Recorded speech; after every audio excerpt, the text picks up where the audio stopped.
A couple nights ago, I told you about Fargo being chosen as one of 20 cities to win an award called the Gateways for Growth Challenge.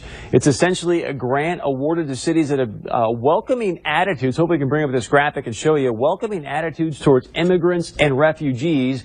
And part of the purpose of this grant is really to educate, wait to hear this, educate you and I, the public, about the merits of expanded immigration in our community. Now, this is important to note because the award comes from an organization called Partnership for a New American Economy, which is co-chaired by top CEOs that are essentially pushing for more open borders to bring in cheap foreign labor and take jobs away from you and I, hardworking Americans. Well, a group called Numbers USA picked up on my monologue, and then last night, my phone started just going berserk because there was a link on Drudge Report to my monologue from Tuesday night. It's already been viewed more than 100,000 times, and the number is growing very, very fast. The response to this monologue has been absolutely incredible. So if you want to go watch it in its entirety, please go to our website at 630pov.com. You can check it out there. Now, I bring all of this up tonight because I think many of us here in the Valley think that, hey, most of us, you know what, our life's pretty darn good. We sort of live in this, I guess you'd call it maybe like a bubble of goodness here. And so I hear a lot of people in our community saying, how in the world can a guy like Donald Trump or even Bernie Sanders go out there and say some of the things that they're saying and still end up going up in the polls? Well, I believe a lot of it has to do with the anger and the angst that people are feeling all over our great nation. I mean, I can't even begin to tell you tonight how many people have emailed me, tweeted me. Ann Coulter said I'm her favorite TV host now. People calling me on the phone, thanking me from literally all over the country, saying thank you for finally telling the truth about what is happening here in America with cheap foreign labor and these bad trade deals. And organizations that are actively even promoting this.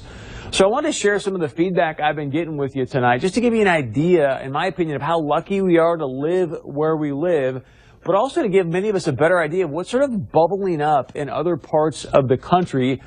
Please understand, what I'm about to share with you tonight, I mean, this is a very, very small fraction of the feedback that I've been getting all day, but I want to start here. This is an email I got from a woman actually used to live in Grand Forks. She now lives in Virginia. She said this, "Dear Mr. Berg, imagine my surprise last night when I followed a link on Drudge to you exposing and revealing top CEOs for open borders, then to see the story actually originated in Fargo, North Dakota. My family and I lived in Grand Forks, North Dakota from 1975 to 1985, have close ties after we moved east, and for over a year now I've been following what I consider biased coverage in the Grand Forks Herald on refugee and immigrant resettlement of Muslims in the region. You, sir, appear cut from a different cloth. Thank you for doing your job, reporting your findings, even though they're not politically correct. Please know there are many, many Americans who support you and have wondered why no one is reporting this. With much appreciation, this is Carol Walwork, UND, 1983. So there's one that grew up in North Dakota, now lives in Virginia. Here's a voicemail. I believe this is from maybe Pennsylvania. I hope that you people are not this foolish. With 57% of the population in your area opposing this resettling of, you know who it is, it's jihad, it's refugees that are illegal, it's called crime. Illegal means crime. All right, here's another voicemail we got. This one is actually from Pennsylvania. Hi, I loved your piece on the Partnership for a New American Economy. Good job. News people should be doing this in every town. I want to say how wonderful your report was. This man, I don't know the reporter's name, but very good job. Like I said, I'll repeat myself. Every town needs to do this and get rid of these creepy billionaires that are trying to destroy America. I actually think Soros and Murdoch should be kicked out of that country. Weren't they kicked out of some European countries? Well, we need to do that. That's why I'm voting Trump. I hope Fargo does also. Thank you. Bye.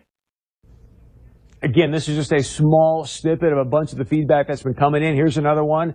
Came in from Texas. Hi, this is Thomas from Texas. I just saw Chris Berg on Drudge and wanted to commend him for speaking truth to power. Thank you very much, Chris Berg. I hope they don't fire you. Bye-bye. I want to share with you a few more here. This is a text that we got last night. This one came in from Santa Monica, California. Said this, Chris Berg telling the truth on the news. Wait, a real journalist? Wow. Yeah, you guys will probably fire him. Way too much truth for unbiased news. I got several phone calls today saying the exact same thing to me. Gosh, man, great. I appreciate you. True patriot, telling the truth, saying it how it is. I just hope that you don't get fired. That scares the heck out of me. One, I got to let you know this before I get into why it freaked me out. I've got outstanding management here, and I'm not just saying this to, kiss some you-know-what, because we've got a great GM here, a great news director that allow us here as a news team to tell you the truth of what it is that you want to know what's going on in our community. So that's first and foremost. But secondly, to have people go out there and say, you know what? You might get fired because you're actually just giving the facts of what's happening here in our country is shocking to me, and I'm hoping scares the heck out of you because it tells you who's running some of the media organizations, who's actually dictating what's coming into your home through some of these media outlets. It was stunning to me how many people out there were saying that to me today. So we'd love to have you go check out the piece in its entirety. Very easy to do. Just head to our website, 630pov.com, and please share your point of view with us.